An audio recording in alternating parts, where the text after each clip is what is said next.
Yongchak lagi solo pas. Jangan tinggi. Igon mas long mai khrak kang min ana tatli myam chong pi trainer myam bela ubreo bela mi myam lei base puk ta so kani na ko puk ka khalli pani ko sai tak khale a tha toram ma samana se oi long thora ni oji hadi he udra de na myam bora ma heklak pane no dam da papa de pot oi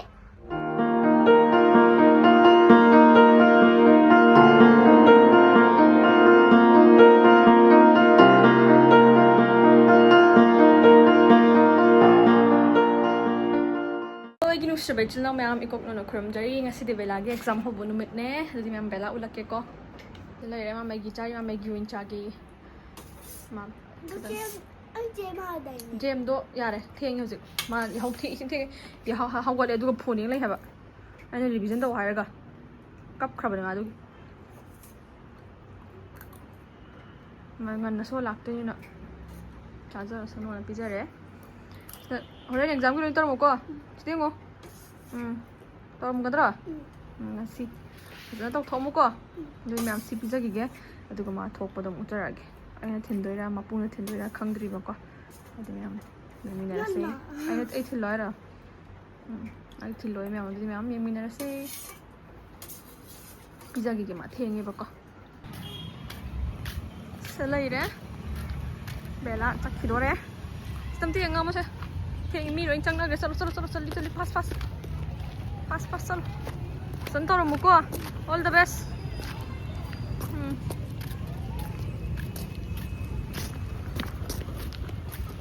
ani me amma thenge punga pantare school thin jan grage du goren bela hala kanda mu chara age natra bye bye to roni ka kam yam hayo ni ka kam yam bye bye chong thuna bye bye chong thenge sang bela chakre ai su breakfast to thoi di breakfast kai cha de no ye age tawrage duga thawak khar lo sandai le ba ko kon thing to ba duga si duk thab jai bela thing da na ma cha ba no thai na ti ma cha chung thabi bane ba ko adi myam ran bela hala kan da muk ran video to video bela hala kan da na tro video matem tek namanga maga di nam jara ki myam bela kan chara age tu kang soi thangat le aduga bela lawu tani so ore ba ko intra mo thema khai ta duga hawai se rang he tok to gi loi kang la le ram ya dri hawai tham pak pi ha ba kanam ha ba adi myam bela lawu chat la se kang soi su kam ja hore sani ba ko aduga I ka ko amani ga ngau ge alu kang hau chani ba ko adi myam bela lawu sla o sarang e yo ma pa ne nu sa de ya lao ni the size Manipur di karam film da lai ria ingni bra sa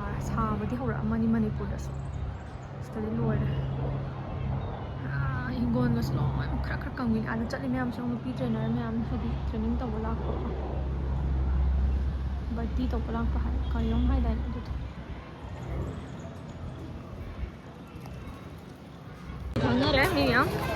bela kai lem ni ngi ko ti thana re akhoi bela ubreo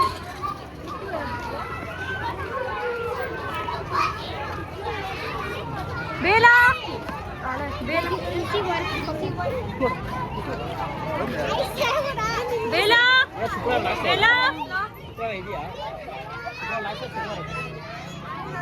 ಇಲ್ಲೇ ಇದೆಯಾ ನಾನು ಅಚ್ಚು ನೋಡ್ತಾ ಇದ್ದೀನಿ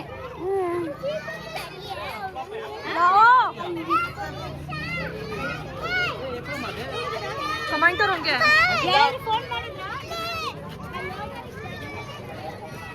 ya mai ku ka yum yor go na uchara age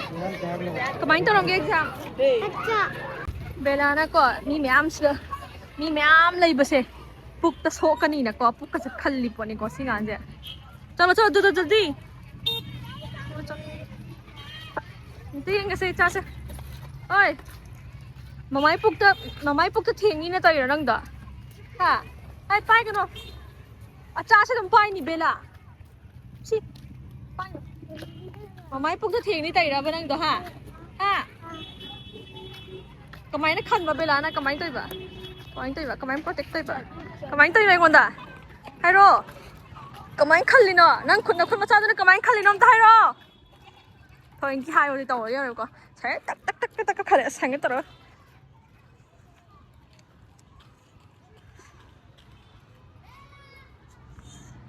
Sini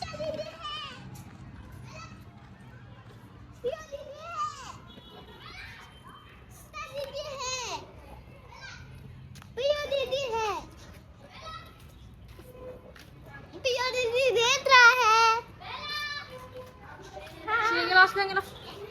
Kamu coba kau sebut selalu. Zam kemain torong ge. Achar. Hah? Achar Touramme. Achar Touramme masa mana sih? Oh ini laut Touramme ni oh sih. Patara. As. Mama sekarang sangang lại hôm nay em soi quá. Jadi ai su chắc thong bớt selu gige. Chan.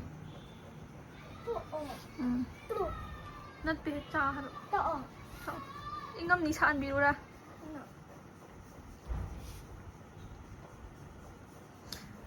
Jadi मैं हमें सुचान जंगल चलो गया मैं सुमा फिर हम तो पीरा गए अभी मैं हम हरे नमुक वीडियो नमजर आगे है यो सही कंक सोई ले रहे हमें सिंधी आलू कंक सोई का ना यार बता रहा तो क्या तना कंक हो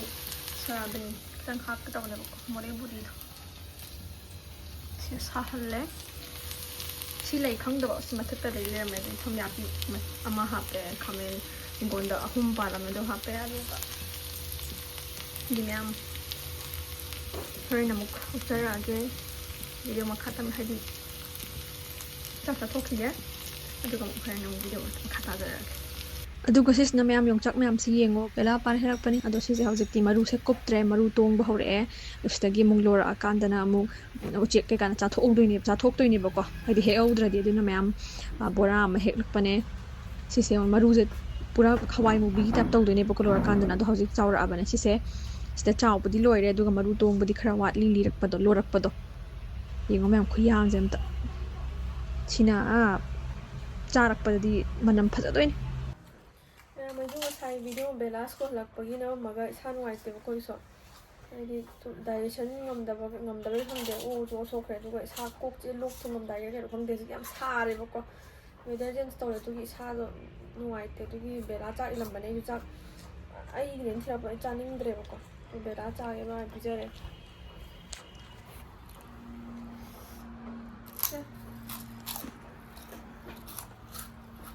오공아 밑 아니 밑 이런만이 오늘 사놓을 테지.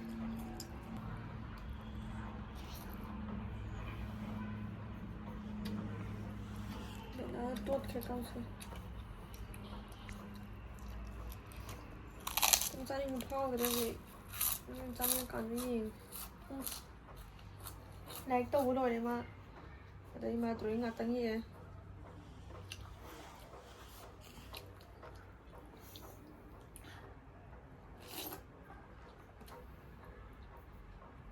rồi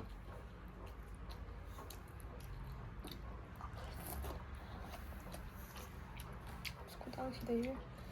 cho nên đi out hả tao chỉ thấy chắc sao mà tôi không bà không thật là bà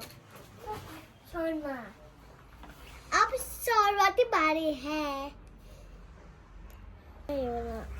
no तो हम तो पापा जे पोट है पापा ने तिए मम्मा ने अच्छा मम्मा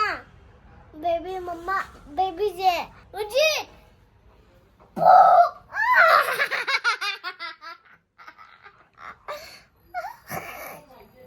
Masih Kanada thopun nang Kanada rhymes kaisa me ba